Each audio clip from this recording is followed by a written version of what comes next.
So first of all, thank you guys for being here. Oh, take time to turn on these. Working on it. Yeah, so yeah, this is awesome. So we are going to talk, I'm the only one talking. So I'm going to talk about obviously stress and inflammation and sugar. We're going to talk about how to navigate the holiday season, right? Because you guys agree that this is probably the time of the year when it's the biggest issue, right? Sugar, when you go to parties and even desserts and the foods that we eat, right? And this is the excuse because the holiday season started October 31st for most people. And it's going to go all the way through until the end of January, end of December. So that's what we're going to talk about. Because at the end of the day, you know, it's a short period of time, but it's amazing how we can ruin our health in 2 months, right? It's absolutely amazing. But what would it look like if you can go through the whole holiday season and not gain weight, for example, or not go into January feeling like, man, I wish I hadn't done all that. And now you're looking at 2022 thinking, okay, I gotta get my health back on track, right? Imagine what it would feel like January 1st or 2nd going, you know what, I just made it through a holiday season and I did a good job. I didn't do too much. I don't feel sick. I didn't spike my blood sugar. I didn't get sick. I didn't gain 10 pounds, 20 pounds, right? Is that possible? The answer is yes, it is possible. But you've got to do some planning for that to happen, right? You have to be intentional. It's not just going to happen. So what you're going to discover over the next few minutes is really how to do that, right? Also, you're going to discover, how do I become healthy? So this isn't just about navigating the holiday season. This is also about, how do I become healthy? How do I, if I've got something wrong in my body, how do I go about naturally reversing disease in my body? If I don't have a diagnosis, how do I go about living the type of life where I decrease the chances of getting the diagnosis? It's all the same thing. It's all the principles. So I believe that these principles are the most natural and effective way to really get healthy. And that's what I really want to cover in the next several minutes, right? Make sense? So first of all, I do want to thank you guys for being here. And here's why I say this, because it tells me the fact that you're here on a Thursday night, that on some level, you don't let excuses like time and other excuses get in the way of your health. Am I right? Is that why you're here, right? Because your health is your most important thing. The other thing that I know, I've been doing talks like this for a long time. And the people who participate get the most out of this. What does it mean? It means that I love to engage you guys. I love to ask questions. So do I have your agreement that if I ask a question, you will respond? With a head nod, raise your hand, yes? Right? So if you all are in agreement, raise your hand. Some of you just failed the first test. Good, you passed, right? Right.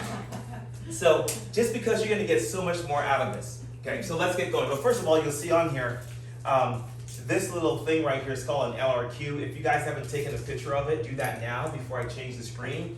And what the LRQ is called a life risk assessment questionnaire. And we do that for, really, we try to do it for all of our patients, but certainly people who are interested. And what it does, it gives us, when I say us, myself, the team, and really Emily too, who's our clinic director, it gives us an opportunity to see what type of lifestyle changes you may need. It lets us see under the hood, so to speak, right? What are you doing on a daily basis that may be derailing your health? So when you fill out this questionnaire, I think it's about 103, 105 questions. It takes about 18 to 20 minutes. If you're efficient, maybe 25 minutes, not long. And once you complete it, it gets kicked back to us.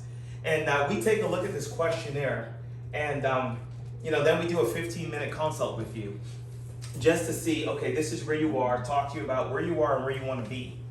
And we will give you some advice on that, okay, on just some lifestyle changes. So did everyone get that? Yeah? Okay, I can move forward. Okay, so let's talk a little bit about our mission. What's our mission? Our mission, as it says up there, to empower longer, healthier lives through chiropractic care and integration of the 5 essentials. I think everyone here have heard, you know what the 5 essentials are, but I'll go into them a little bit more here in a minute. But really that's what it is, and the key there is empower. Empower, right? It's so important that you understand what health is and where it comes from and how your body functions, because then you are empowered to make healthy decisions. And so when you have the power to make healthy decisions and you have control of the outcomes, it just gives you strength. You don't feel like you're relying on somebody else. Does that make sense, everybody? right? So that's why that is our mission. So let's jump right into the standard American lifestyle, right? Let's jump right into it. So she starts laughing. So the reality is that it wasn't that long ago where life was simpler, right? Like most of us cooked at home, I think, right? Food was natural, right? We didn't eat out a whole lot. Maybe mom or dad went to the grocery store maybe twice a week because you went and got fresh produce, right? So you had to go more often to get it. You fast forward now, what do we have? We have more processed foods than ever before. Our foods are energy dense, but void of nutrients. So the soil is depleted. So even when you think you're eating healthy and you're getting the vitamins and the nutrients and the minerals that you should have, the very soil that the crops are grown in are void of all of that. So that's where we are today. Foods are processed, they're chemically processed, right? We eat way too much than we used to. I think they say that we eat 300 more calories today than we did back in 1985. And who watched like the show Survivor? Like, I like that show. I watched Survivor, and it amazes me, right? Because I said to my wife last night, because it was on last night, we were watching it, and I said, no, it was my mother-in-law. I said it to her, and I said, we struggle with weight loss, but you notice how no one in Survivor struggles with weight loss? Right? Like, weight loss is very simple. At the very core of it, it's calories in and calories out. Because if you don't have any food to eat, trust me, your body's going to eat itself. So you are going to lose weight. So we really don't need as much food as we think we do. Yeah, I can tell you that right now. And if you choose the right foods, and the foods are life-giving, energy, like true energy-dense foods, the right type of energy, your body knows what to do with it, and it will metabolize it very quickly. And you'll actually find that if you're choosing the right foods, you're not as hungry as you are when you're choosing the wrong foods. And I'll even say to you that most of the times when we say we're hungry, we're actually not hungry, right? Hunger is actually a completely different mechanism. Hunger has to do with hormones. Hunger really comes from a state where your body is craving nutrients because it's afraid of going into what's called a catabolic state. So if your body thinks it's going to go into starvation, that's true hunger. And that's a whole actually different system than what we call hunger. A lot of us, for what we call hunger, is really a sugar addiction. It's really what it is, right? And a lot of times we just have to train our minds. That's why things like fasting is really good, because it trains your mind and your body not to want to crave those foods. You guys with me? All of you guys are going, I'm not really buying this right now. I'm hungry all the time. No, but I promise you don't eat as much food as you do. So that's your standard American diet. So let's talk about diseases of civilization. You do realize that a lot of the diseases that we struggle with today are very unique to the Western Hemisphere. They really are. They're really called modern diseases, like autoimmune diseases, for example, are very modern diseases. The level of heart disease and cancer that we have in diabetes, those are really modern diseases. It's really interesting, because it's the more affluent a country becomes, the more diseases, these types of diseases show up. You take China, for example. Many years ago, China was mostly rural, number one, and number two, they ate a certain way. But as China became more affluent and people were able to afford the types of food that we eat in the Western Hemisphere, right? A lot of conventional meats, red meats, and all the other dishes that we eat, would you believe that their rates of cancer and heart disease has actually gone up quite a bit? We also know that first generation Asian Americans have same rates of heart disease and cancer as we do, but their parents don't. So in other words, when the parents moved from mainland China to North America, because Canada is the same way too, right? Their health was just like it was before they left. But it doesn't take long for their offspring that grew up in this country to have the same rates of diseases as the general population. So it's really not based on genes. It's really based on lifestyle choices, right? but I love that word choices, because you have choices. So when we have obesity, acne, diabetes, cancer, all of these are all diseases of civilization. So this is what we believe. We believe that nutrition matters. We believe that it doesn't matter what you put into your body. We believe that toxicity today is a problem. It really is, right? Not just the foods that we eat, but the air that we breathe, the things that we drink, the products that we put on our skin. And I will tell you, and we'll talk about this later, that some of you know about the metabolics program that we just started, and I've just been amazed at some of the results coming back, because pretty much every single person that we've tested is toxic, which is really not a surprise, because we do know there's a study that was done years ago, and they looked at the fetal blood, okay, of 200 unborn babies, right? I think it was about 200. I forget the exact number, and they found toxins in the fetal blood before they were born. So many of us are actually born toxic, right? And so toxicity is a problem, and so that's something that needs to be dealt with. Oxygen is crucial. That's another way of saying exercise is crucial, right?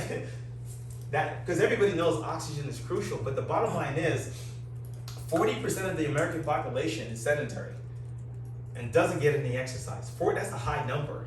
But we have a genetic requirement to move. We have to move, okay? So oxygen is crucial. Really, exercise is crucial. A healthy mindset is vital. Man, like would you guys agree that over the last, 18 months, 19 months, as a nation, really as a world, we have not had a good mindset? Would you guys agree? Like, we've literally had, fear has never been more rampant than now that I know of in my lifetime. Think about that. How many people were so deathly afraid last year and even this year? Fear, anger, right? Just name it. Just loss of hope, loss of faith, just frustration. All of those things matter.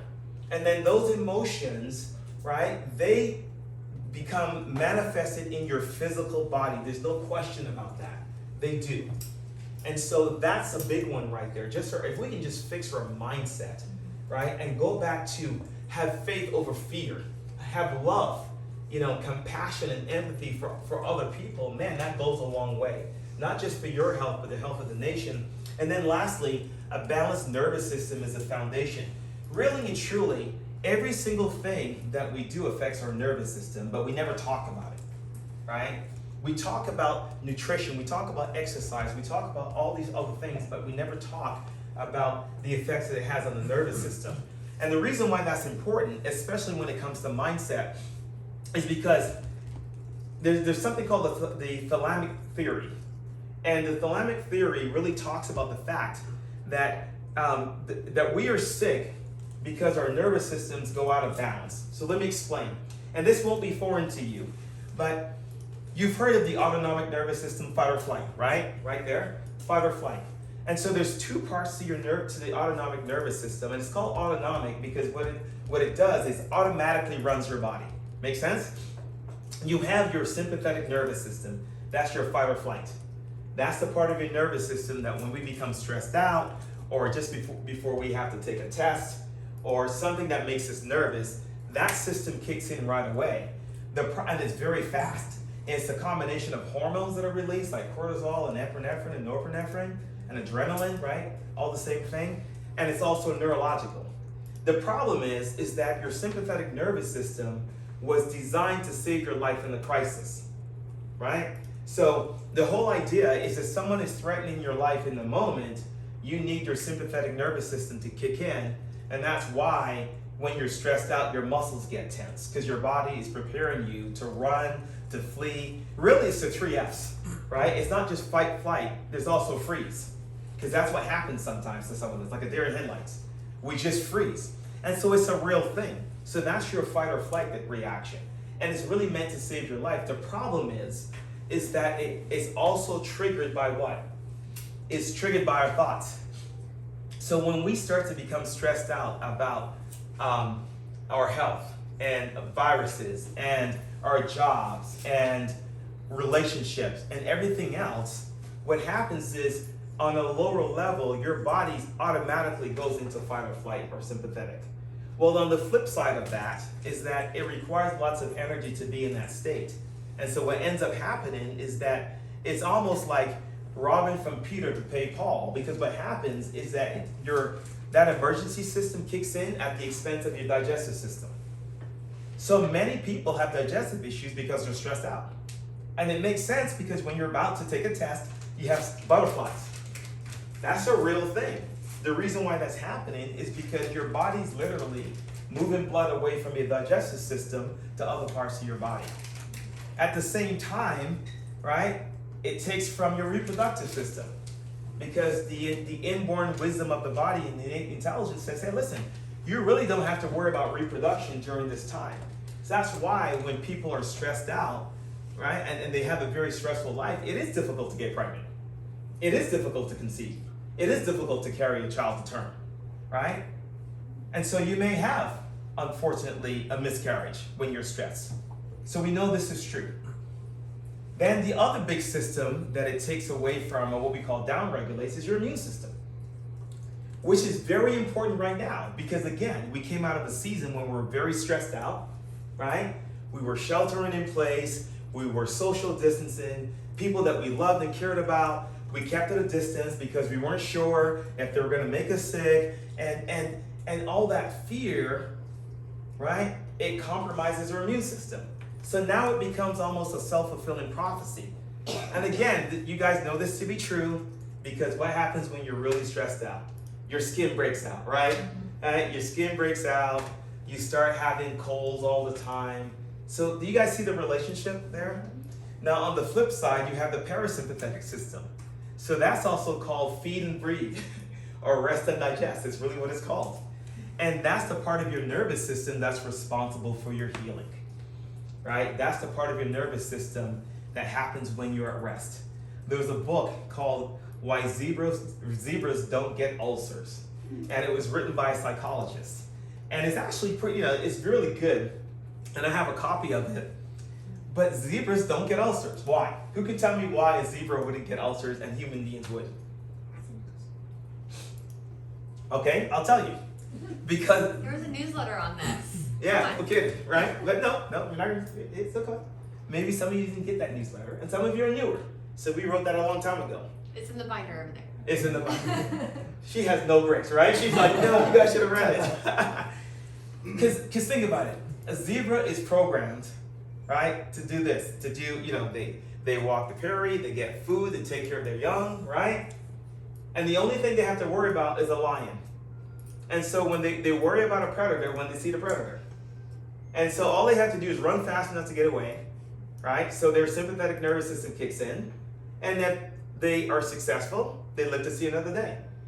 But they don't roam the prairie, right, worrying about the lion. Right? They don't worry about what might happen. They just live life, and if a lion comes, they run. And if they don't run fast enough, well, then they're gone. And it's really that simple. It's the same thing for the lion, by the way. The lion has to go hunt food.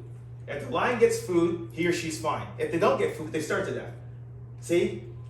But humans, we are different because we have this mental capacity where we can think about the future and we can plan and we have executive function. So what we can do is that we can worry about things that haven't happened yet or may never happen. So the zebras don't worry about that, but we do. We worry about what's going to happen next week or what may not happen. We worry about what's going to happen tomorrow. And so because of it, we start our stress response and we get ulcers, right? So that's why, so be like a zebra, right? You guys okay? Yeah. Right. So that's your nervous system. So there's 3 types of interference. You've got physical interference, you've got emotional interference, you've got chemical interference. So physical interference is simple, right? So it could be trauma, right? If you've been involved in a car accident, if you've had a sporting injury, those are macro traumas, right? If you fell from a ladder, then you have micro traumas. Those are your sitting at a computer all day long, on your phone like this, right? Many of you suffer from micro traumas. How you sleep at night, sleeping on 3 pillows, sleeping on your stomach with your head like this. Those are all no-nos. Those are physical traumas. Then you have your emotional traumas. We just talked about that. Some of you may have gone through some really emotional tough times, and I know you have. And that's a source of emotional trauma that needs to be navigated, you know? And then you have your chemical interference, and that's the toxins that we talked about, right? It could be something like too much alcohol. It could be something like too much smoking too much. It's the toxins in the air. You get in the air. You guys get the idea, right? So those are your different types of interference, and they interfere with your body's natural ability to heal. Now, I think the most prevalent and the most dangerous toxin on the planet is what? Sugar. It really is. For many reasons, okay?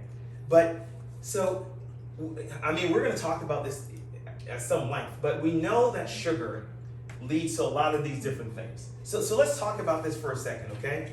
Let's talk about weight gain. Well, the main type of sugar that's found in your starchy foods that you eat is fructose, number one, right? That's the first thing. And it increases your hunger and your desire for food. So the more sugar you eat, the more you want to eat, the more cravings you have. That's number one, okay? So now you're gonna crave sugar, and that's gonna lead to overeating, which is gonna lead to weight gain. Then you have things like heart disease. Heart disease, we know that high sugary foods are gonna lead to things like obesity. It's gonna lead to inflammation in the body. It leads to high triglycerides, blood sugar. It increases your blood pressure levels. And these are all risk factors for heart disease, right? Makes sense? Also, we know that sugar sweetened drinks have been linked to atherosclerosis, right? So that's your fatty clogging arteries. There's a study that was done and published in the Archives of Medical Science, and it talks about metabolic syndrome and the fact that type 2 diabetes and coronary heart disease, right, which is a consequence of high carbohydrates and sugar, okay? You see that in foods with high glycemic index or indices. So what would that be? Your sugary drinks, right? Your candy, your Coca-Colas, that sort of thing. And then of course when they compare them to people who ate less sugar, those rates were far lower. So so there's a ton of research that shows that there's a direct correlation between the amount of sugar we eat and the number of sugary drinks that we take in, and things like heart disease and diabetes, right? It's unquestionable, okay? And then you have, again, diabetes. So we know high sugar equals diabetes. It's gonna lead to, it's gonna stem from obesity. And by the way, diabetes is probably one of the easiest diseases to reverse. It really, really is. Type 2 diabetes, that is. You know, because obviously there's a type 1 that's more genetic based. But it's one of the easiest. There is research, it says research illustrating the relationship of sugar to the risk of developing diabetes shows that the risk of developing diabetes grows by 1.1% for every 150 calories of sugar. So that's 1 can of soda consumed per day. So for every can of soda that you consume per day, you increase your risk of developing diabetes by 1.1%. How many people sometimes have 3 and 4 cans of soda, right? Coke for breakfast, Coke for lunch. You gotta stop looking back at it.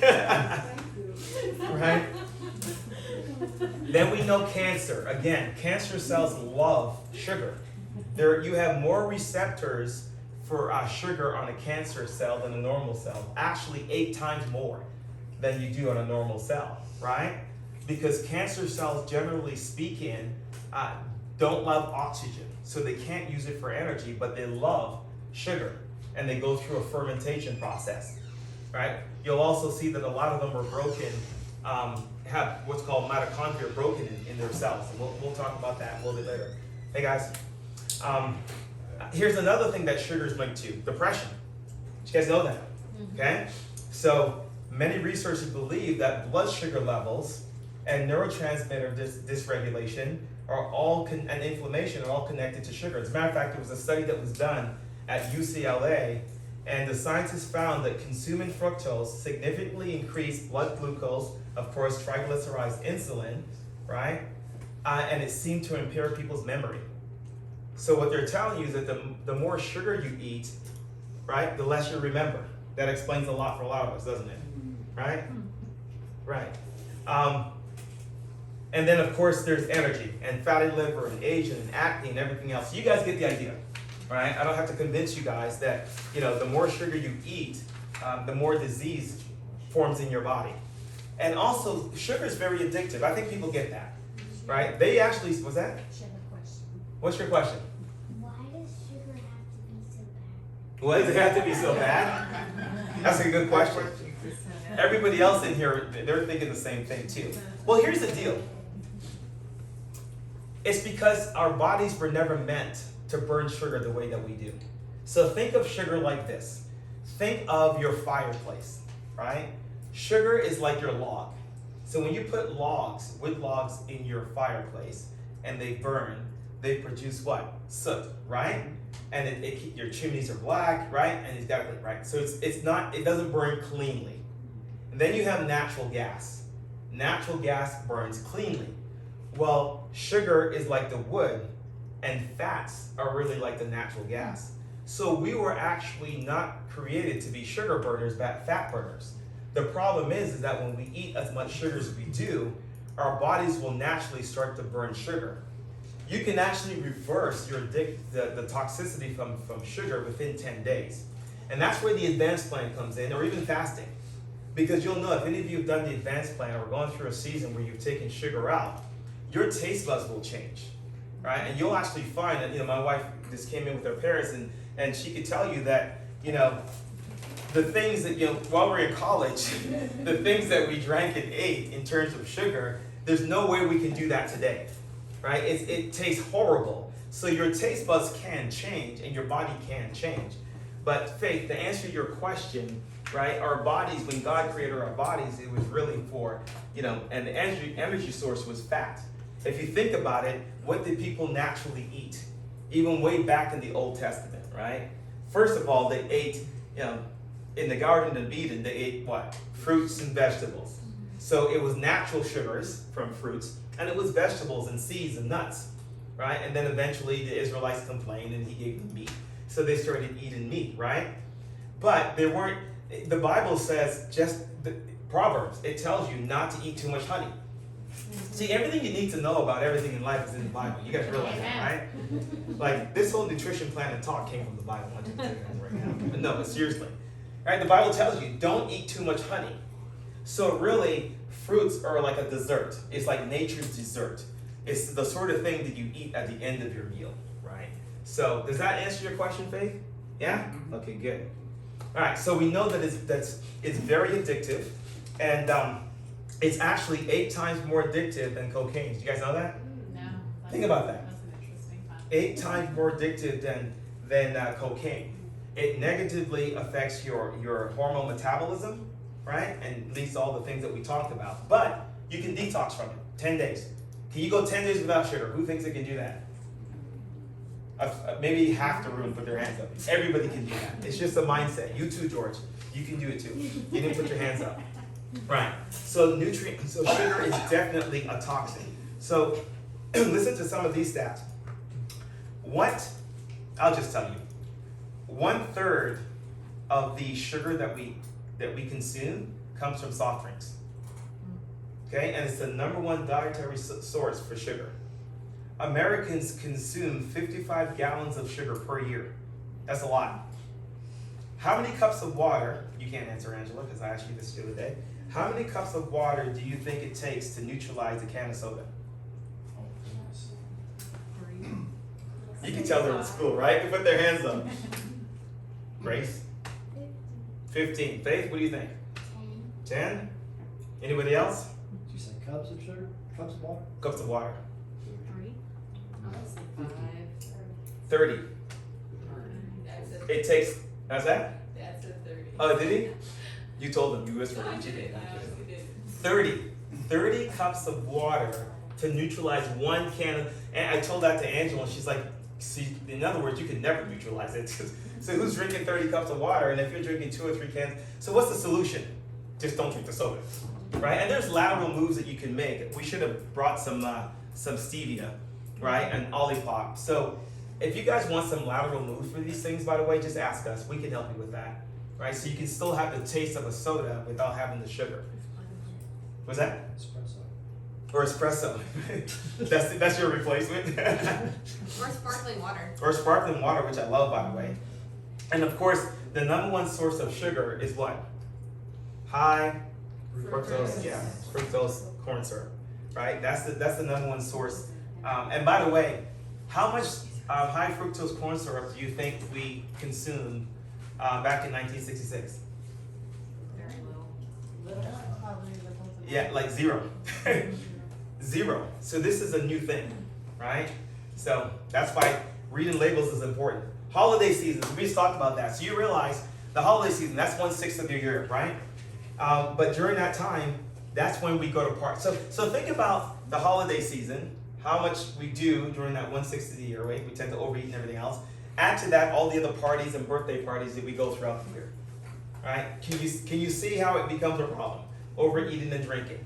So that's why during the holidays, people gain about 500% more weight per week Wow. than they do otherwise, right? And you know the funny thing about that? They say the average is about 5 to 10 pounds that you gain during that time, and most people never lose it. That's another thing. So think about that. So every holiday season, you're adding and adding and adding, right? And you never lose it. I love this part, right? I can't tell you how many people say this to me. Isn't that right?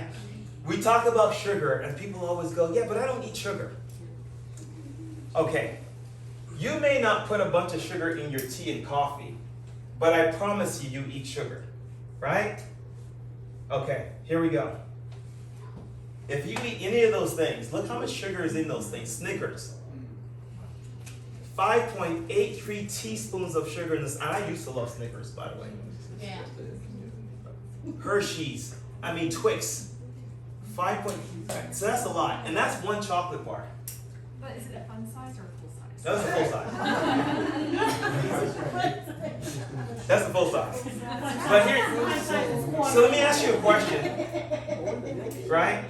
How many people just eat one fun size? Okay, I rest my case.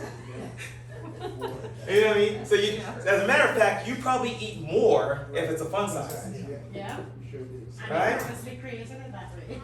See, there you go. All right, you guys got a picture of that? Yes, you do consume sugar. Red Bull, energy drinks. I have a friend at church, and before every service, he's got a monster drink in his hand. So I called him out on it the other day because I know it's bad. I'm trying to quit. But it's just a habit. But these things are full of sugar, and we could have put like a whole bunch of other sodas up there. What about this? So this is a big one, right? Especially for kids. What's that? Raisin Bran. Yeah, Raisin Bran. It may keep you regular, but it's also going to spike your blood sugar. It's more sugar than some of the candy. It sure does. Did you hear that? It has more sugar than some of the candy bars. Frosted Flakes. And this is what we give to our children.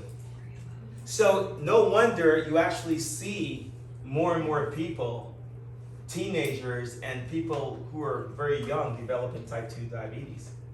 Right? About 5-year-olds will have diabetes. Right? So and for some reason we seem to think that children can handle this, right? Like, don't people say, no one here, of course, yeah, but they're kids. You know what I mean? Like, But you're creating like who they're going to be. of course you are. You're creating their habits. Because I do have some of you, not necessarily here in this room, that talked about the fact that as children, you ate poorly, right? You ate a lot of processed foods and a bunch of, crap, right? And so you're right, you are training children to have that type of lifestyle. That's why I love it when I see families in here and I see kids. I love it. Because they get exposed to these principles. And we've talked about this before, like for us, Mom and Dad, we care about you, but we care about the kids. Can I tell you why? Because a lot of you are set in your ways. And it's not that easy to change. Okay, I'll talk to these people over here. Right? Am I right? Of course. A lot of us are set in our ways, right? Hey, me too, I get it. But if you can get the kids, here's my vision. my vision is that the children that come into this office understand what true health is.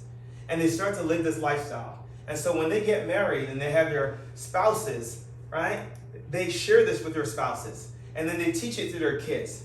And then their kids grow up with this lifestyle and they teach it to their kids.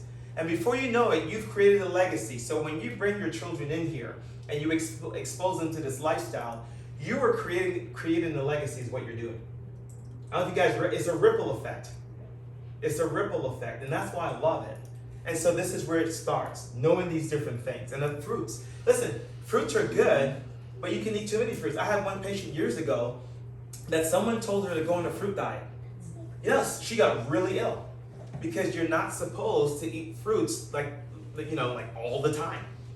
You don't eat them for breakfast and for lunch and for dinner. And I get it because you think, hey, I'm doing it because I'm eating something healthy, but once again, it's nature's dessert. And especially if you have high blood pressure, if you have cardiovascular disease or diabetes or any of these things, right, you've got to be careful because even though it's good sugar and it's what's called communal, meaning that it's all together in one fruit so your body can break it down easier, if you don't have good insulin sensitivity and you have high blood sugar, this too will put you over the top. And it's going to be very difficult to heal from that, right? So, and then there's secret sugars. Like, look at all the different names for sugars. Think about that. And some of those are solids, some of those are syrups, right? Simple syrups, simple sugars, I mean. So the first 5 are simple sugars, okay? Like, and then beware of healthy sugars. For example, agave nectar, right? Agave nectar is 70 to 90% fructose. Think about that. So when you get the agave sweetener, that's a lot of fructose. You're spiking your blood sugar. You're causing inflammation. Coconut sugar. You hear the word coconuts, of course. Coconut sugar, you got to be careful. That's 70 to 80% sucrose. By the time they take the coconut and refine it and make it into a sugar, that sugar, that sweetness is concentrated more than if you eat the actual coconut. So there's a big difference. And then of course honey is 82% sugar by weight, and half of it is fructose. So a lot of times we'll say, well, I won't put sugar in my coffee or tea, I'll put honey. That's fine, right? But just know that if you do that all the time, your body's still gonna break that down into sugar, right? Sounds good? And then you have natural versus artificial sugars. So what are some natural sugars? Right. Well, you're gonna find your natural sugars, as I said, in your fruits and your vegetables. That's your glucose and fructose, right? Those are natural sugars. And then you have the artificial sugars. Those are the ones that are chemically modified. And that's what you find in most of the foods. But when you have these artificial sweeteners, there's no fiber, there's no nutritional value whatsoever in those artificial sweeteners. And then the two most common forms of added sweeteners are the high fructose corn syrup, of course, and the sucrose, which is your table salt. And then we know that sugar fuels inflammation 100% of the time. And a lot of times people think that, hey, I have cardiovascular disease because my cholesterol levels are high. But the research doesn't back that up. Cholesterol is not the problem, number one. It's inflammation that's the problem. Cholesterol is released in the body when you have inflammation. That's why it's released. Because part of the job of cholesterol is to help to heal wounds in your body. For example, if you are in a fight or flight situation or you're wounded, your cholesterol levels will go up. Because one of the things that it does, it travels to the site of the injury and to help to heal the injury. And so it's really the oxidation of cholesterol, that causes problems. There are more people who die with normal and below normal cholesterol levels than above normal cholesterol levels. So it's not the problem. The only time statin drugs work, and this is, again, you can check the research, is in people, and it's in males who've already had a heart attack. That's the only time. And the reason why statin drugs would even remotely work is because it also acts as an anti-inflammatory, right? Not because you're lowering the statin drug. So a lot of people are taking statin drugs and lowering your cholesterol, but meanwhile you're not dealing with the true cause, and that is the inflammation in your body. Not to mention when you take statin drugs, it actually depletes the coenzyme Q10 in your muscles, especially your heart. So actually you increase your risk of heart failure by taking statin drugs. You know, the neighbor that we had many years ago before he passed, I remember when we first moved in, he used to complain about the leg cramps he would get. And I explained to him the leg cramps and the muscle wasting, because he did have muscle wasting, was coming from his statin drugs. And it wasn't until his doctor either changed it or took him off of it, that it stopped, right? So those of you who are taking statin drugs, at the very least, you should be supplementing with the coenzyme Q10 to support your heart muscle. But I can't drive that home enough. It's not your cholesterol. It's not true, right? It's the inflammation in your body that causes that problem. Is everybody good? You guys asleep? No. Okay, good. Okay. Actually, we can talk about this now. One of the things that happens, besides causing inflammation in your body, is that sugar actually destroys chromium. And so what chromium is that chromium is a trace metal. And it actually is important for things like neurological function. It's important for glucose metabolism. It's also very important for insulin regulation. And what happens is the more sugar that you have in your body, the more chromium is used, and it can actually be excreted out by an increase of 300%. And unfortunately, a lot of the foods that we eat don't have enough chromium in them. Some examples would be grass-fed beef, mussels, oysters, broccoli, mushrooms, and liver, which nobody loves, right? Some of us love liver, and liver is yeast. And so because of that, it's very important that you actually supplement, either eat enough of these foods, okay, to get chromium, or supplement with it, okay? And that's one of the reasons why. And by the way, how many people here take supplements? Yeah, it's normal for people to take supplements, right? And so one of the reasons that we even have supplements is twofold. We used to talk about taking supplements all the time.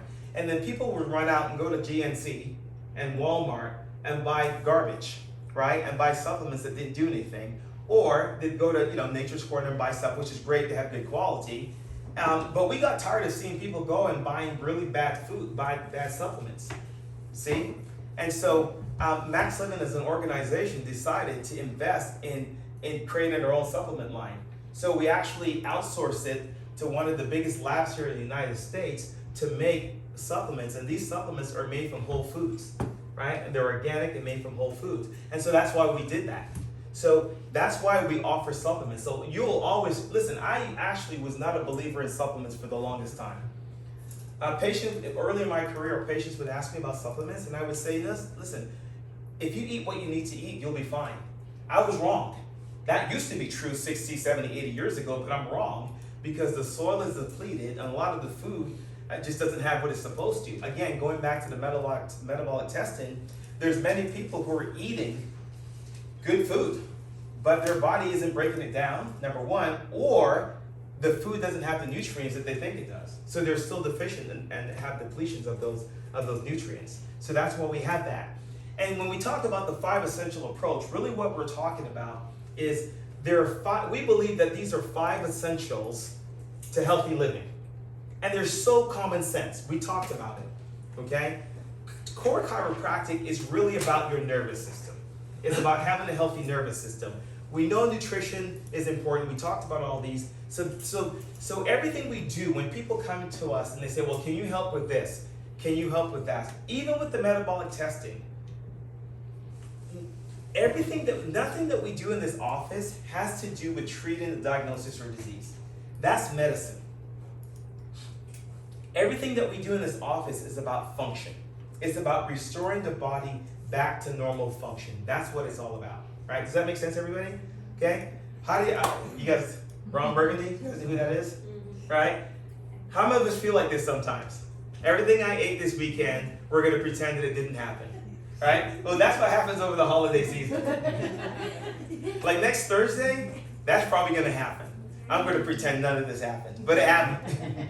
So the question is, how can I go to a party? How can I have fun, this holiday season? Because sometimes it feels like we talk about sugar's bad and this is bad. How can I have fun? Wear your mask. Yeah, wear a mask. That's good. You can't eat if you're wearing a mask. George, you're funny. Right? That is actually very funny. Okay, so let's talk about this. Okay, the social strategy. So first of all, don't go hungry. If you go to a party hungry, you're gonna eat everything. If I go to a party hungry, I eat things I shouldn't eat. Right? But is that just me? Yeah. Yeah, okay, right? So what you do, the first thing you do is before you go to the party, eat. My mom always used to teach me, before you go to someone's house for dinner, eat before you go, right? Swing by McDonald's. Right, maybe it's the Caribbean. No, don't go by McDonald's. No. Todd. Right? So eat something that's good and filling before you go to the party.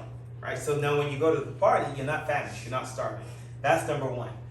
Number two, focus on activities. What does that mean? Like mingle, talk to people. Right? Because if you're talking, and if you have good manners, you're not going to talk with food in your mouth, right?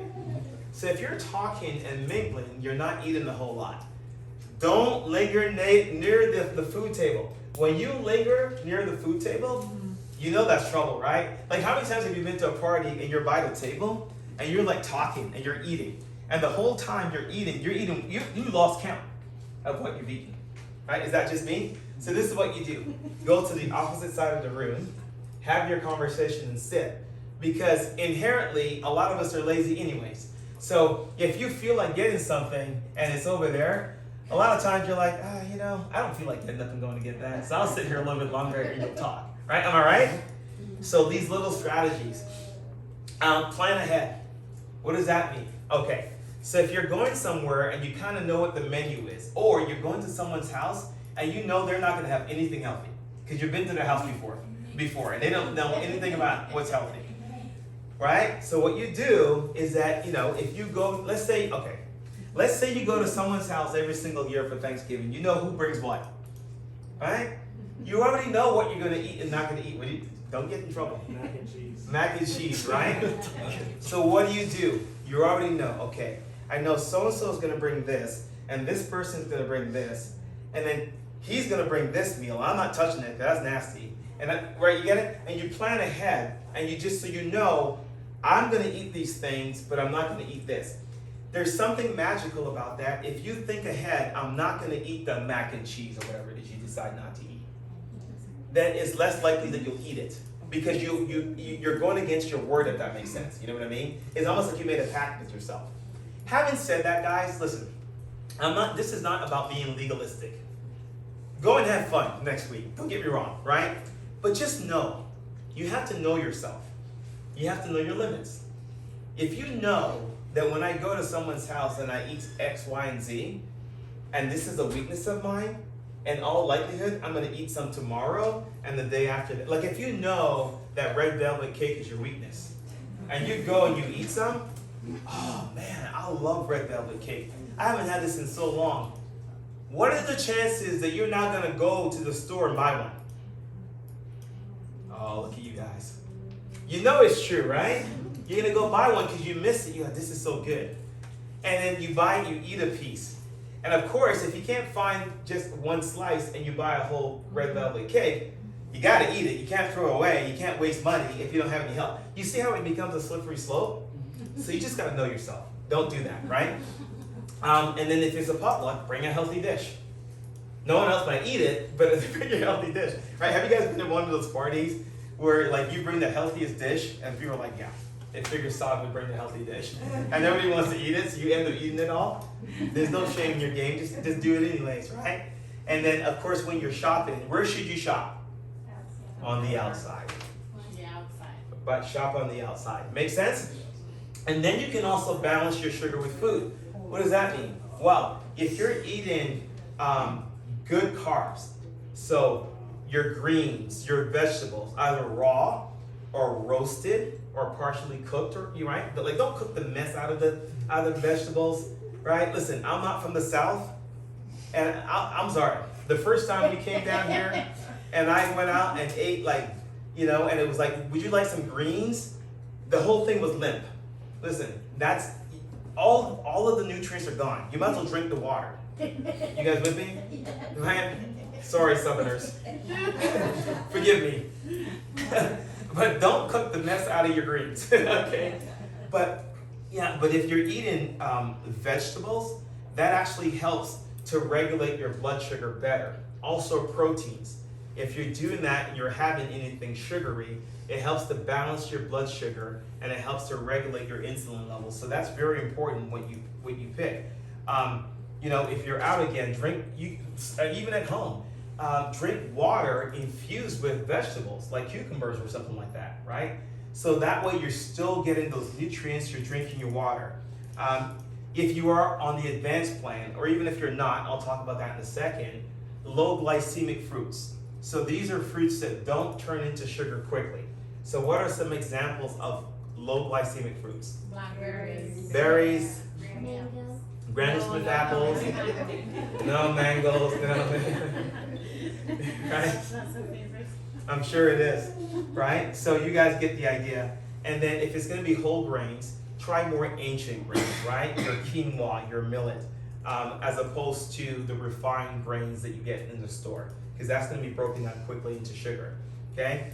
Natural sweeteners. So the best thing to do is not to sweeten your stuff, right? Like you can get to a point where you can drink your tea, you can drink your coffee without sugar. I mean, I got to that point. I used to put double in my coffee. You guys know what that means? Double cream and double sugar. You know, and I swore that the coffee was good, but it was because I put, you know, double cream and double sugar. But now, if you put sugar or cream in my coffee, I can't drink it. It has to be black. Same thing with my tea, right? I used to put sugar in tea. Now I can't do that. So you can change. So ideally, if you can do without the sugar, that's great. But if you need to do something like a sweetener, stevia is going to be your best choice, which comes from a plant and is natural, right? So, but sometimes it can irritate your digestive system. Then you've got like the sugar alcohols, like xylitol. Again, in moderation. I know for a fact that xylitol irritates my stomach, so I can't have too much of it, right? And then of course you've got like your honey, and again, all in moderation. Make sense? But you do want to stay away from just your raw sugar. And then the max living plans that we have, there's really two of them, but here's the basis of nutrition. What about raw sugar? Yeah, raw sugar is still sugar. No. Not good. The Bronx or Bernardo sugar, that's Yeah. bad? Yeah, because it's sugar. It's better than refined sugar. Yes. And I get it, if you're gonna bake and stuff, that's fine.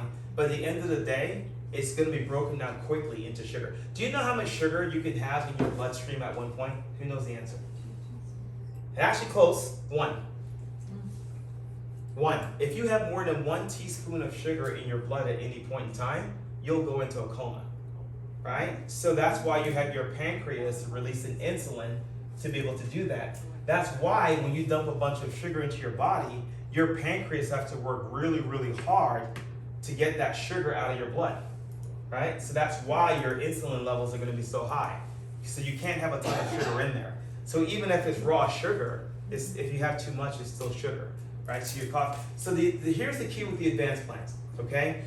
You're gonna have healthy meats, grass-fed beef, wild-caught fish, okay? Free-range chicken. It's gonna be whole foods, no preservatives. This is whether it's advanced or core, okay? That's the basis of it. Mostly vegetables and healthy fats, no damaged fats. So no trans fats, no polyunsaturated fats, right? Healthy fats. Most of your sugar is gonna come from your vegetables, right? And you can have fruits in moderation. So that's really the essence of the 2 plants. So if you follow those rules, right, you're gonna check all the boxes. The core plan is where you're gonna have all that stuff plus grains. So on the core plan, you would have the healthy meats, your fish, your chicken, your vegetables, fruits in moderation, but you can still have whole grains, okay? You can have your brown rice, right? You can have your quinoa, etc.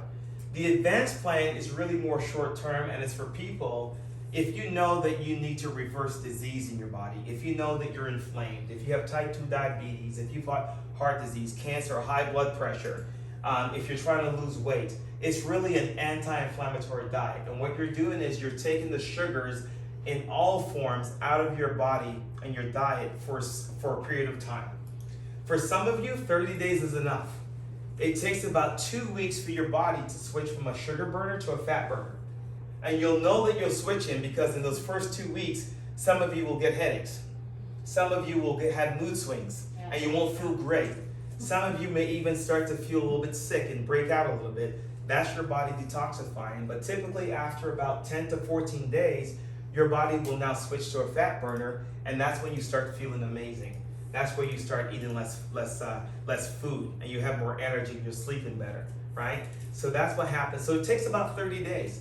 But for some of you, you may have to do it 60 days before you start to see the results that you want, or even 90. Or what you can do is do it for 30 days, go back to the core plan for 30, 60, 90 days, and maybe do the advanced plan once every quarter, right? And what starts to happen though is that the more that you do the advanced plan, the more you get used to it, and then you actually find yourself eating like that most of the time. Okay, so that's really the big differences between those two plans. You know, lots, and also too with the advanced plan, you're going to avoid alcohol. On both those plans, you're going to really you make sure you're not drinking too much alcohol, but on the advanced plan, it's 0 alcohol technically. Now, some people would say you can have, like when you're on the keto diet, you can have like really dry red wine. And the reason why is because those dry red wines, especially the ones that are like old world from Spain and Italy, this isn't a wine class, but I happen to know something about wines. What happens is they carry them through the fermentation process longer than a lot of the wines in North America. And so they burn off a lot of the sugar, right? That's why they're so dry. But the problem, and I was talking to a friend who owns a liquor store, he says the reason why you'll find that a lot of those wines are cheaper because a lot of it's not the how did they put it? The North American palate doesn't really like that, right? The most common red wine in North America is the Cab because it's still somewhat sweet because they stopped the process early. So technically, if you have a wine like that, you don't have too many sugars. That's why it's good on the ketogenic diet. Now, I thought that I recall you guys saying organic. Yeah, now, so like Fit Vine. So like Fit Vine, the organic wine, okay, it doesn't have any sugars at all, right? And the alcohol content is very low, and that's why. I forget what it is, but it's very low. It also doesn't taste good, as far as I'm concerned, right? That's just my personal belief. But you know what? But here's the thing. The advanced plan also, I think that you should abstain from alcohol for a period of time, because the reality is that you want to give your body a break, because alcohol doesn't have any nutrient value whatsoever, right? Let's face it, okay? So it gives your body a break if you stay away from it for a good 30 days, and then you can reintroduce it, number one. Number two, right? Sugar and alcohol both can cause fatty liver. See? And so if you've had a lot of sugar in your diet, but let's say you don't have a lot of alcohol, you can still develop fatty liver. Fatty sugar, right? Fatty liver. And so I think you should take both of them out to give your liver a break, right? You know, especially if you know, like if you were diagnosed with a fatty liver, I would definitely remove both of those for a while so that your liver can recover. So that's why I said it's probably a good idea if you eat a lot of sugar to take the alcohol out at the same time, because both of them are affecting your liver. Another strategy is to have breakfast first. I don't always eat breakfast in the morning. I do intermittent fasting, but when I do have breakfast, it's always going to be protein. Because when you have protein for breakfast as opposed to sugar, whether it be in the form of grains or fruits, what you're actually doing is you're not spiking your blood sugar too early in the day. And you're not asking your pancreas to release insulin that high. It's still going to release insulin, but when you have protein in the morning, it helps you to regulate your blood sugar more effectively throughout the day, number one. Number two, it's going to keep you fuller longer, so less likely to eat, like be hungry in an hour or two later. So breakfast is very, very important. And then of course, there's different sources. So we used to have just whey protein for the longest time. And whey protein actually obviously comes from animals that have been grass-fed. And of course, protein provides amino acids, which is the building blocks of the body.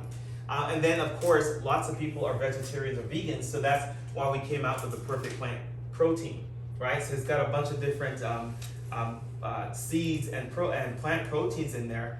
And then we have this other one called Pure Path protein, and the Pure Path protein is what's called from hydrolyzed beef. And so it's the beef comes from Sweden, and what they do is that they concentrate the meat so that you have a high source of protein in there. And so it's actually very, not only is it very nutritious, but it doesn't have any chemicals in there, because sometimes what happens, and we've avoided it with our protein, but a lot of times in an effort to get whey protein, you have to take it through a chemical process. And with the hydrolyzed beef that makes up the pure path protein, there aren't any chemicals in there, so it's truly pure. Okay, so those, and there's one isn't better than the other as a source. People always ask, well, which one should I have? Obviously, if you're a vegetarian, then you're gonna go with the plant protein. I personally love the whey, and we use it in our house all the time. You know, and I know my wife, for example, she uses it for after a workout. You know, she'll make like three glasses, and she'll have it throughout the day. And I'll do the same thing from time to time. So that's one example. There's a good smoothie recipe if you guys want to take a picture of that. The Green Machine Smoothie. So that's really going to help you make sure that you get a lot of your micronutrients. It's also going to make sure that you're having anti-inflammatory foods in there, so it's good. It's good for detox, and you can see the recipe in there. Okay. Glucose support is another supplement that we have, and the whole point of that is, you know, like with the fiber that we have, you need fiber to help balance your blood sugar. That's number one. So that's why you want to have that in there, and also it's good for your bowel function and intestinal support. So a lot of people actually have gut health issues, and so eating enough fiber in the right form, and certainly something like glucose support, can help with that. So that's why we have that particular product. And then we talked about the Pure Path protein. Daily Essentials, a lot of you take this. And so there's four major things about the Daily Essentials. The Daily Essentials, number one, has B proteins in there. B vitamins, I'm sorry, not B proteins. And the reason why that's important is because the B vitamins are very important for many biochemical reactions in your body. It's important for metabolism, it's important for energy production, it's important for your brain, it's important for your nervous system. Okay, so B vitamins. And another thing that we saw with a lot of the metabolic testing is that a lot of people are deficient in B vitamins, right? They just don't have enough of them. Now, part of it is gut health issues because it's not being absorbed, and for other people, they're just not getting it from the food that they're eating, okay?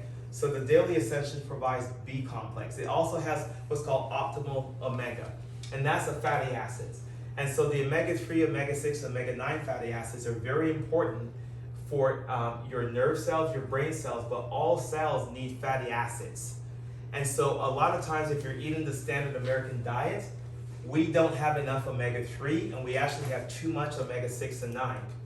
And if you have more than a 2-to-1 ratio of 6 to 3, you're at risk of developing inflammation in your body, which of course is going to lead to things like all the things we talked about. Okay, so a lot of people actually need support. Another thing that happens is that a lot of us have what's called oxidative stress in our bodies. And oxidative stress happens from just normal biochemical reactions in our body, where your body produces what's called free radicals. And free radicals can damage your cells. But oxidative stress can also come from the foods that we eat. It can come from emotional stress, and oxidative stress is a bad thing, right? It causes oxidation in your body. What does that mean?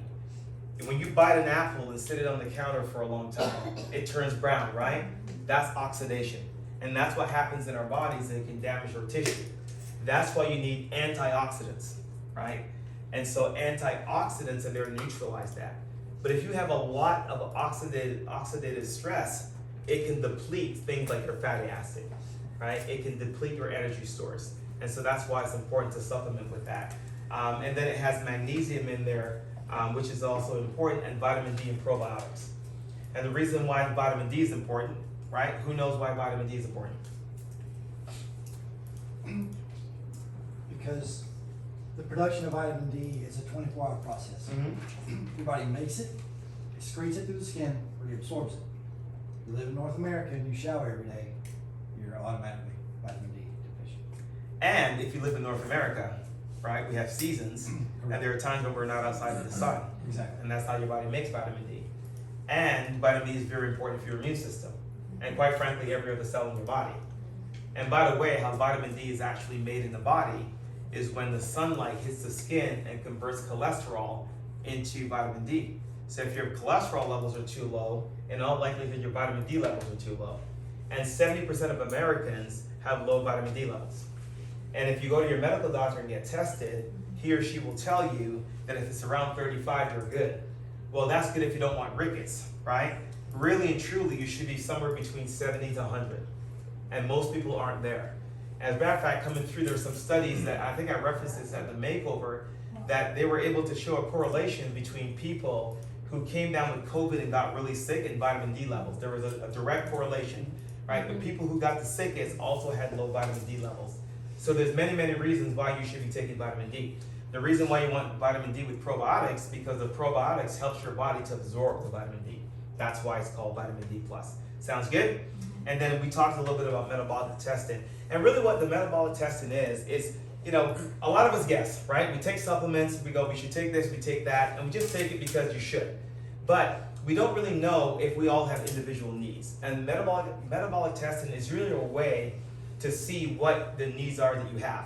So what it does, it looks at about 150 different markers, and it's looking at pathways. It looks at things like the Krebs cycle. Who remember the Krebs cycle from school? Right, one person. So the Krebs cycle is the energy cycle from school. It looks at your protein metabolism. It looks at your ability to break down macronutrients like carbohydrates and fats. It looks at energy production. It looks at your neurotransmitters. It looks at your toxin levels. It looks at your amino acids. So it looks at all these different pathways. And the reason why we want to look at the pathways is this, because disease always starts at a functional level first, right? So first there's dysfunction in the body, and when that dysfunction is there long enough, it will manifest in some type of pathology. And then you have disease in your diagnosis.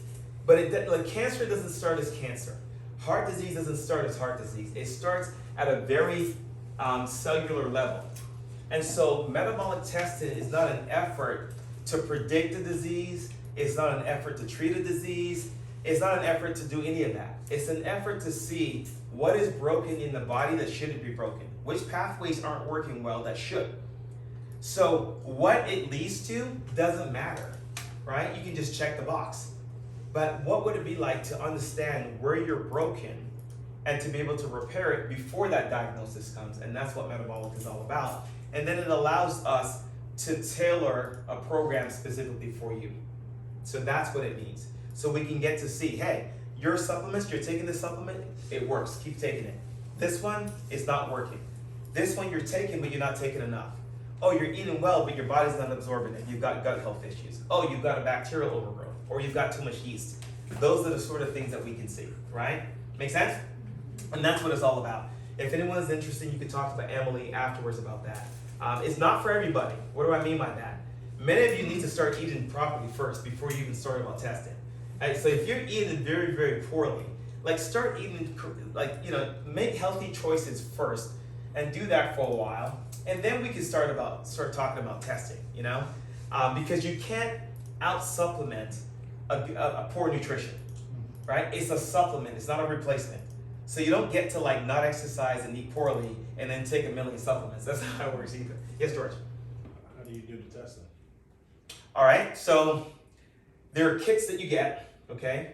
And you get a kit from us. You purchase the kit. The testing is $750, okay? You take the kit home. You do, it's a urine test and it's a blood spot. You take it, you send it in, okay, to Genova. It's one of the biggest labs in North America. It takes about 2 weeks. They send the results back to us. We have a functional medicine doctor at the Max Living head office in Orlando. Okay, so we get the results, we send them to her. She analyzes them, because that's what she does. She sends us back recommendations, right? She usually sends us like, you know, all these different points and things to consider. And we go over it, myself and Emily. And then we go over it with the patient, and we make recommendations. And then we put together a care plan for you, and if it's something that you want to do, great. Okay. Yeah, and that's how that works. Good question. All right, and then we have emotional interference. Any questions so far? We did a couple more slides before we're done here. Any questions? Okay, so, what's that? Nothing. You can't like throw stuff out and not say it. I said, look at the plate of donuts. Oh, the plate of donuts, right. So what's the link between stress and sugar? we talked a little bit about it earlier, but it goes back to that whole stress response that I talked about before, right? When you are stressed, your body will seek the easiest energy source that it can get. So it's not a coincidence that when you're stressed out, that you sit in front of the TV with a sad movie and a gallon of ice cream, right? Like, it's not a coincidence, because your body is actually craving sugar. Because again, your nervous system doesn't know the difference between a lion chasing you and you being upset about something. It doesn't know the difference. So right away, that system kicks in, and that's why. So now, holiday seasons, we know it can be a very stressful time for many people for different reasons, right? And so when you go through the holiday season, and you feel that stress, and it might be loneliness or sadness or etc., the inclination is to want to eat poorly and eat the sugar. And that's one of the major connections between stress and the holiday season. We also know that stress increases blood sugar levels, because what stress does, it breaks down tissue, right? It's considered catabolic long term, because even if you don't give the body the sugar that it wants, then guess what the body's gonna do? It's gonna break down tissue to get that sugar. So it even starts to increase blood sugar levels, even if you're not taking in a bunch of sugar. So that's how stress can increase your blood sugar levels, right? We never talk about stress management. We talk about peace management. Because how many of you understand that you're going to be stressed? Yeah, like stress is going to happen. So you're going to be stressed. So you can't manage stress. Like, if you have a job that you hate, how do you manage that, right? Like, you're going to wake up and go to work the very next day. You can change your attitude about it. You can change your perception of it, but you can't change the stress. So we really talk in Max Living about peace management. How do you create peace in your life? And there's different ways. It all starts with your mindset, but a lot of us are stressed out because we don't plan. Would you guys agree? Like, a lot of us, we do this thing in Max Living called a war plan. And the war plan is really on a Sunday, taking your calendar and going, okay, what's my week like? What do I need to do? And start going through your whole week, and you put what we call your big rocks on the calendar. Like, your job is a big rock. You put that on the calendar, right? If you say that your relationship with God is important, then put time with God, with the Lord on your calendar. When do you read the Bible? When do you pray, right? When do you spend time with them? If you say that health is important to you, then on your calendar, the next thing should be working out. When do you work out? If it's not on your calendar, it's not important to you, you see? And then you kind of go all the way down in terms of list of priorities. Does that make sense? Because if you don't plan your life, then what happens is you just go with the whim of everything else. So you get pulled back and forth, and you end up not doing the things that you want to do. And then the day goes by, and you get stressed out because you haven't accomplished your checklist. You haven't done what you're supposed to do. But if you plan out your week, right, and you know there's something you want to accomplish in a week from now, you're not going to stress about it, right? You're going to go, on Monday, I'll do this much. On Tuesday, I'll do this. On Wednesday, I do this. And guess what? By Friday, mission accomplished. But when we don't plan, oh my goodness, I have to get this done by Friday. Well, Monday, you don't do anything. Oh my God, I got to get this done by Friday. Tuesday, you don't do anything. Maybe you do a little bit. And then here comes Wednesday. Oh my God, I only got 3 days. Right? So that's like the biggest stressor. Breathe. Relax. Slow down. Sometimes you just need to slow down. Take a deep breath. We have this thing in North America where we understand that your work ethic is a virtue. I get that. It is a virtue. But have any of you ever felt guilty for just not doing anything? Or is it just me? By show, I'm scared. Yeah. That's wrong. Like, even God rested. Did he not? Yeah. Like, he worked hard for 6 days, and he tells us we should rest. In other words, he's saying that, listen, you've got to have balance. And so it's okay to not do anything. It's okay to sit outside and enjoy enjoy nature. It's okay to go for a walk. It's okay to sit and just chill, right? It's okay. And so it's very important for your health. And then you got to exercise. We know that when you exercise, it decreases your stress hormones. We know it. Hey, if you're stressed out, have any of you ever been stressed out and then you went and worked out and you took a walk? How'd you feel afterwards?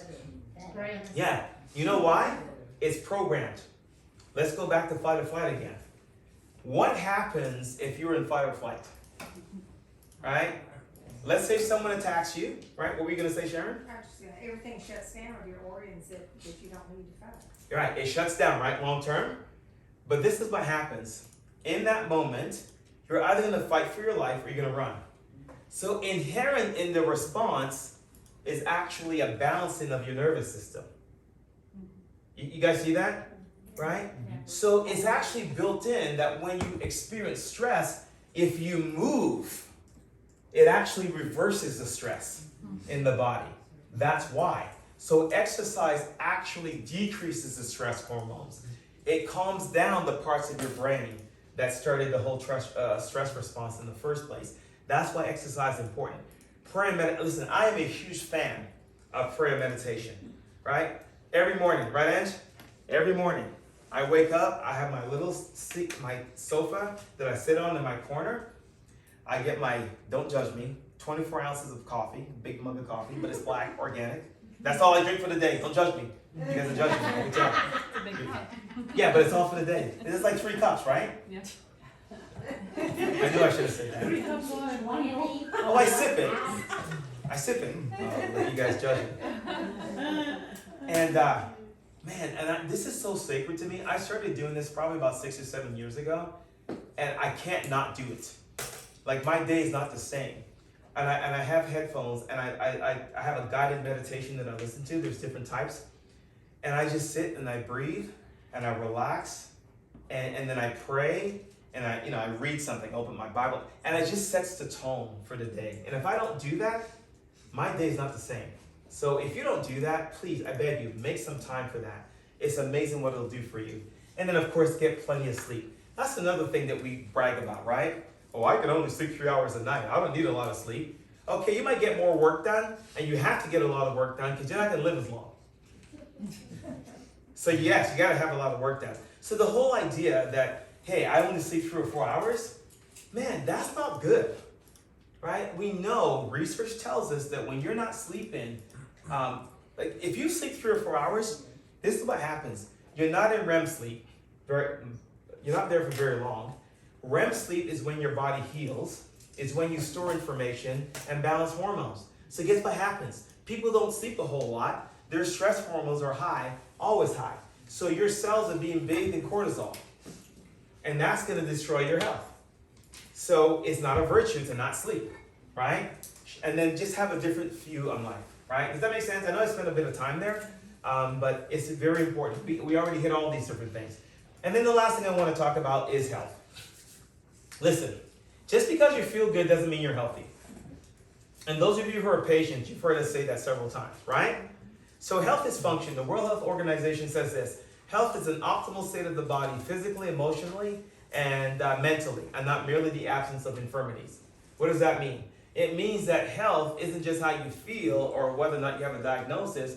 Health is how your body is functioning physically, how you are mentally and emotionally. And by the way, that definition was all the way back from 1948. Right? Because we know that you can have cancer in your body and not know it. Yes? You can have heart disease building for years in your body and not know it. So you can't judge your health by how you feel. Right? Health is more about function, which is what we preach in this office. Health is how the body is able to heal, how it's able to adapt, how it's able to function. That's the true definition of health. Right? It is not, and that's why I have this on here, because the reality is that everyone in this room is on the scale on some level, but everybody wants to be at 100% function of your genetic potential. Yes? Mm-hmm. Optimal function. The problem is that you have to lose about 40% functioning of the cells, the organs, or tissues before you have your first what? Symptom. Mm-hmm. So before you have the headache, the neck pain, the heart disease, I don't care what it is, you're going to lose function before you even know you have it. The scary thing about it is that at 70% and 80%, you feel the same. You don't know. But if your body is functioning at 70%, are you healthy or sick? You're sick. You just don't know it, right? Listen, I had a patient years ago that she went and had a mammogram, and it was early in the year, and it was negative. Okay. Then a year later, she goes back. Now it's positive. You know that why? Do you know that for most breast cancers, you need to have about 4 billion cancer cells before it's positive on a mammogram, right? So if you have 3 billion cancer cells, you have cancer. Yes. You still have breast cancer, but it's negative on a mammogram Because they can't see it. because they can't see it. You see why it's so dangerous to judge your health, not just by how you feel, but my test, my medical test. See? So that's why you got to look at function. And then of course, once we start to have symptoms, what do? Right? We medicate it. No one in this room, of course. But we medicate our symptoms. See? And don't get me wrong, I get it, there's a place for that, but don't call it health. Because when you medicate that symptom and you never fix the cause of it, when do you get off that medication? Never. You never get off that medication. And is your health getting better or worse? Worse.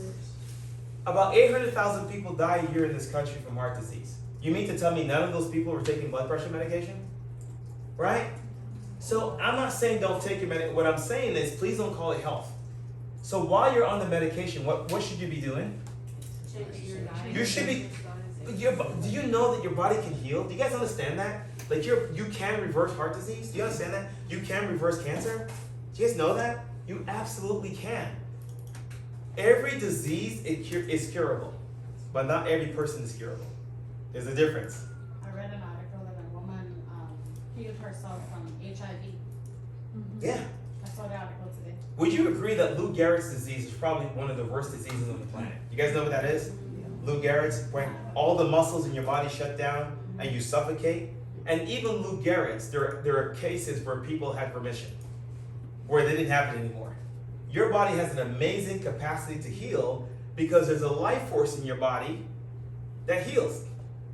Right? There's something, listen, all you gotta do is reset, go back to the factory settings. One of our colleagues said this today on the call, and I love that. When you came from the factory, right, you weren't broken. Like you didn't have high blood pressure when you left this factory. You didn't have diabetes when you left the factory. You understand? So for a lot of us, we have to hit reset. But hitting reset means a change in what? Mindset, thought patterns, and actions. It requires discipline, right? That's why. So it's not about feeling and function. Why do we focus on the nervous system? It controls everything, right? I don't have to go into that because all of you here are chiropractic patients, so you guys get this, right? It controls everything. How does it do that? Because every cell, tissue, and organ in your body has an intelligence. Your heart cells know what to do, right? Every cell in your body knows what to do. However, it needs something to coordinate the action, right? You need the nervous system to regulate the functions of the body. Because if you have cells in your body that don't come under the regulation of the nervous system and do their own thing, what's that called? It's called cancer, right? It's called disease, right? So the purpose of your central nervous system is to get feedback from your body, to receive information from your body and the environment, and then decide what needs to do, and then send a response back out to the body to heal the body. That's the purpose of the nervous system. That's why stress kills, right? Because if your stress affects your nervous system, and if your nervous system is out of balance, your whole body goes out of balance. So when you restore proper balance to your nervous system, the rest of your body goes back into balance. That's where it starts. Now, right, when you restore the balance back to your body, guess what happens? Now when you put the good food in your body can break it down. Right? Now when you're doing all these things, your body can do it more effectively because your brain can now regulate your whole body. Right? And that's what chiropractic is based on. Chiropractic is not about the spine. Chiropractic is about making sure that you have a proper functioning nervous system so that the innate intelligence and the life force that God put in the body can be fully expressed. That's what it is. I love it when people say, hey, can you help with this? Can you help with that? The answer is yes. And the answer is no. The answer is yes, because if you have a spine and it's subluxated, then you're a chiropractic patient. Right? That's it. I don't care what you have. I don't care what you don't have. You can come in feeling like $1,000,000. If you're subluxated, your body's not healing and functioning 100%. Right? That's it. Simple. And you put all 5 of these elements together, right? Healthy spine, right? No nerve interference, and you're healthy. How cool is that? You guys get that? What questions do you guys have? It literally looks like half of you are about to sleep. I know it's late. What questions do you have? Did you guys get something out of this? You did. So here's my question, right? Because to know and not to do is not to know, right? So the information alone doesn't help anybody, right? It's action. So what are some of the action steps that you guys shouted out at me?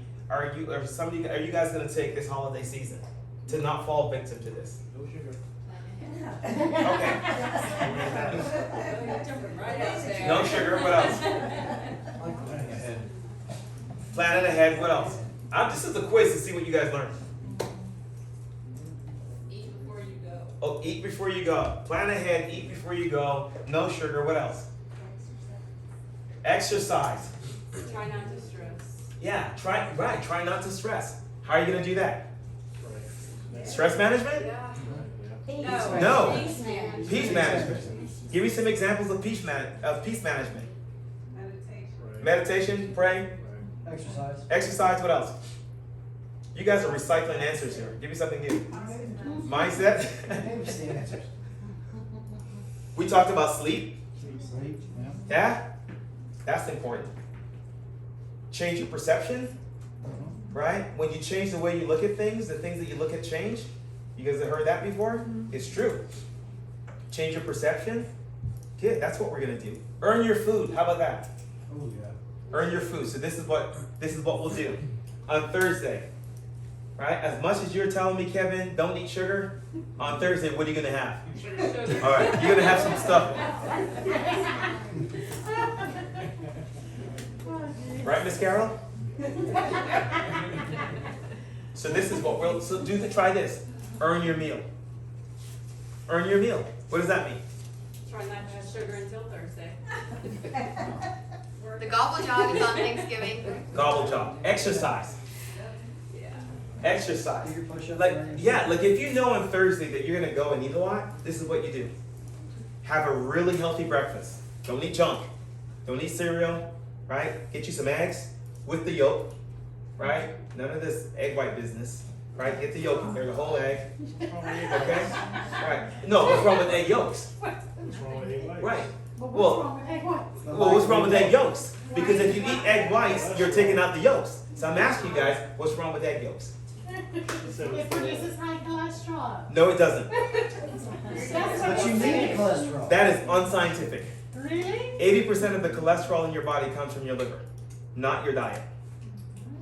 Healthy fat. And by the way, Guess I could go back to every the cell in your egg. body needs saturated fats.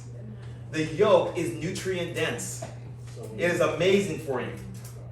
So eat the yolk, and it tastes way better with the yolk. Of course it tastes better. So you can eat the yolk. By the way, eat the butter Yes. because butter is good for you. Margarine, where does margarine come from? So that's, It's in a lab. manufactured in a lab. Yeah. So don't tell me margarine is healthier than butter. Eat the butter. Grass-fed butter. Good, right? So have a good breakfast and work out that day. I don't care what you do. Go walk it. If you can't walk, crawl. No, I'm kidding. Walk down the driveway and back. Right? A little bit more than that. Get moving. But maybe that's all you can do. You gotta start where you are. You see? Because listen, if I don't take that attitude, start where you are, right? There are people here that can't do what I do, right? I do burpees. I was doing burpees today, right? She came home, I got a gym in my garage, and I'm doing burpees. I've got kettlebells I'm swinging. First of all, I gotta practice what I preach, number one. Number two, I have a lot to live for, right? I have a wife and 2 children, and I plan on walking my daughters down the aisle, right? 1 wedding, not 2. Destination.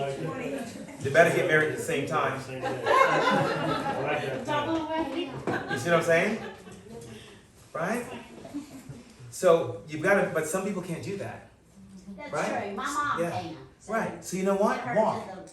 Walk to the driveway and back. You know what? Get up. If you can't move, sit down in the chair. Get back up. Sit down. Get up. If you can only do it 5 times, that's 5 more times than you did the day before. Do something. Right?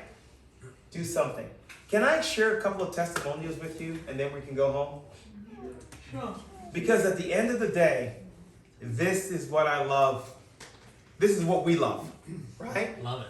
This is what we love, right? We love the testimonials. This is what we do. I'm going to read a few of them. This is why we do what we do, okay? And then Dr. Kevin is going to finish with a mindset, something that he taught us this morning. And I'm going to let him close it out real quick. We have this one patient, okay? And I'm reading it. I don't want to miss details, but these are patients. And I'm going to keep the names out of it. This one patient served in the military, got into a motor vehicle accident, caused nerve damage down her arm, neck, and legs. When she retired from the military 6 years ago, she was in so much pain and on so many medications, she would sleep 20 to 23 hours a day for 2 years. Can you imagine? Sleeping all day in a fog, maybe just getting up to eat. Since starting care, she's now sleeping normal hours. She's able to get out, do more activities. She's into woodworking. Overall quality of life has improved. And this, honestly, this doesn't even capture it because you should see her now. Like smile on her face, amazing energy. And I remember saying to her today, I said, you know, it's really sad about where you were before because that wasn't your authentic self, right? But now you are, because she has such a beautiful smile and she's so full of life. That was her authentic self, right? That's what brings us joy. That's why we do this. This is why we stay until 8:20 on a Thursday doing this. I could do this all night. I know you guys don't want to be here all night. I'll let you go. But this week, because it's so excited. How about this other person, right? Lost 21 pounds since starting care and living the 5 essentials. You know who you are. She's walking better. She's standing taller, more confident, right? She says, I look at the world through a healthier lens, right? She's choosing healthier foods and she's just living life, right? Right, Deborah? That's her. That's her. 21 pounds in what? 5 weeks? 6 weeks? In 5 weeks. 21 pounds. Like, how do you feel? Don't you feel a lot better? Not just physically better, but what about confidence? What about just energy? And I know I embarrass you. She does not like the spotlight, but we need to celebrate this. Like, this is what this office is all about. Above, down, inside out. You guys know what that means? It means all health and healing comes from above, down, inside out. It comes from God. It comes from the inside out. That's what it is. Because I guarantee you there's some doctor that told you, hey, you got to live like this. Yeah, there you go. Good luck. Come back when you need to change a prescription. Did you ever think you could lose that weight? No. And you're not done, by the way. There's more. I know I embarrassed you. I'm sorry. I'm not sorry. Another patient, Joanna, right? She said she's had neck pain, shoulder pain, lower back pain for over 30 years, right? Used to have to take CBD oil, prescription medication in 6 weeks again? Less. 6 weeks. 6 weeks. Pain-free, 100% pain-free, off of her medications, right? She just did a metabolic test too. She's lost 7 pounds in 2 weeks. Think about that. And Leslie, another patient, she has MS, spinal stenosis, all kind of pain, and I've been seeing her now for over a year. So I know her story very well. But she's able to move a lot more. She's sleeping through the night where she can, and it goes on and on and on. We've had people drop their A1C levels. We've had people reverse their diabetes. We've had people just all these amazing things. It's not because we're miracle workers. It's because we're honoring the light that God put in your body. And we're teaching people that, listen, you know what? Your body can heal. You may have to do some things and make some changes, but things can change. And it all starts with your mindset. Isn't that right, Dr. Kevin? Yes, sir. And what was that thing that you read this morning? So I'm reading this book called Outwitting the Devil. Okay, and I want you guys to expand your mind for a second. Can you guys agree that there's a force out there that we just cannot see, right? There's a force out there that is making sure the planets and the stars have their own space and they're moving with precision. There's a force that moves the seasons on time, and there's a force in us that keeps the cells together, making us who we are. Okay, so that's our fourth dimension. So everything that you do, every thought that you have in your head, you're investing into that fourth dimension. So this is a writer downer. I love this quote. It says, "The language that you have in your head are not descriptive in nature; they are creative in nature." Meaning that you Say that again. Let me say that again. So, the language that you have in your head are not descriptive in nature, they are creative in nature. Meaning you can create whatever you want with your mind. Does that make sense? So this book, Outwitting the Devil, it's a great book. It was written in the 1930s. It was in a vault until 2011 when it was published. So it's a cool book that has an interview with the devil.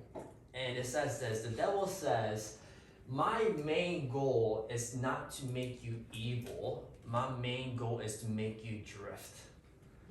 Because when I make you drift, I can take control of your mind. And when I take control of your mind, I can take control of you."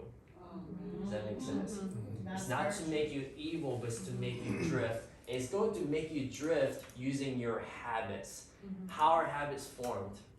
With the repetitive actions and thoughts. Just like when you learn how to play a note, play a musical instrument, it starts with a note and all of a sudden it becomes a beautiful song.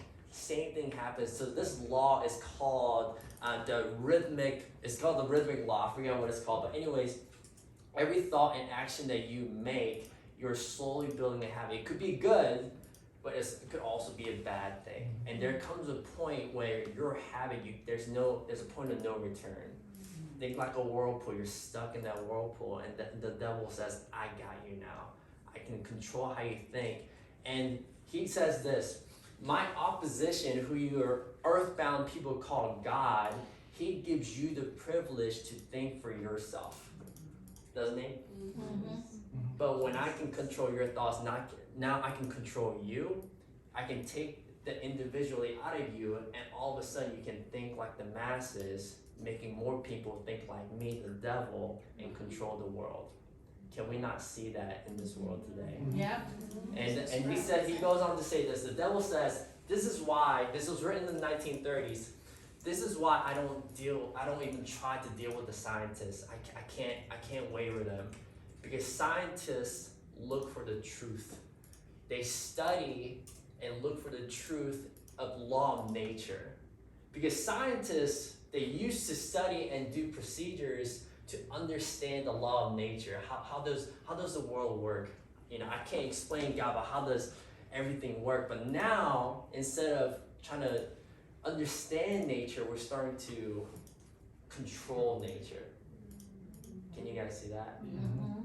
Now, that was written in the 1930s, but the science is so much more different now. And now we're seeing the individuality being taken away. Now you can't think for yourself. And now you're starting to see the fruits of what's happening right now.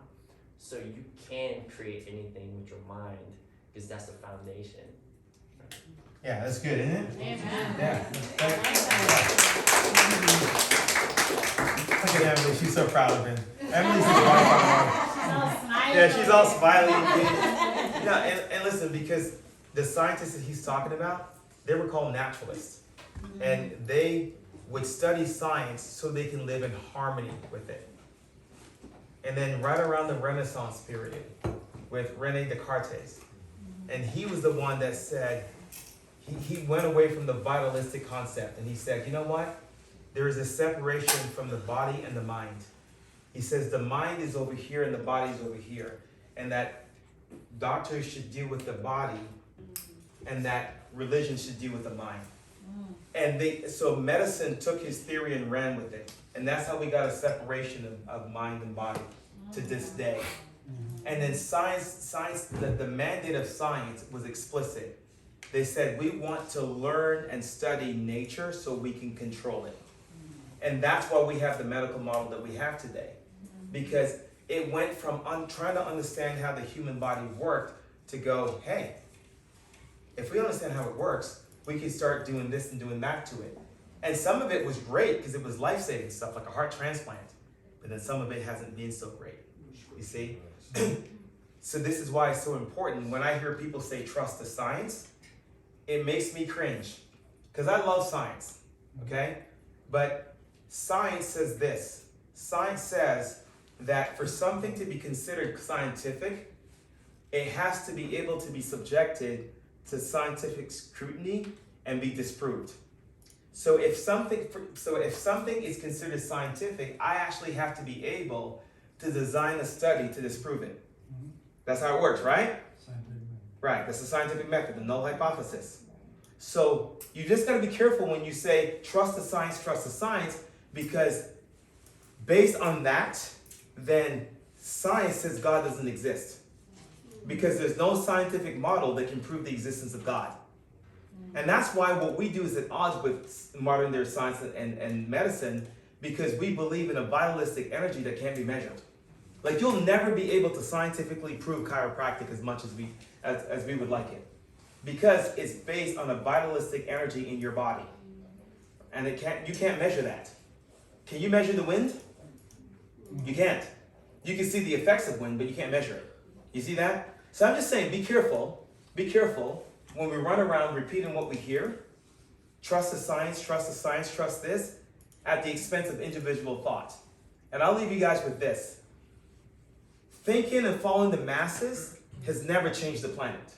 No. The only people who've ever changed the world are people who didn't follow the masses. Jesus didn't follow the masses. Amen. If Jesus was on the planet today, the same Jesus, which he doesn't change, from 2,000 years ago, it'd be interesting to see how many of us would relate to him. It'd be really interesting. Because remember, those people back then didn't have the New Testament. Right? We would have thought he was weird. So think for yourself, take responsibility for your health, and then take action. Love you guys. Good night. Okay, I didn't write it down fast enough. All right, the language you have in your head. Tell Kevin he did a good job. Really are not Descriptive in nature.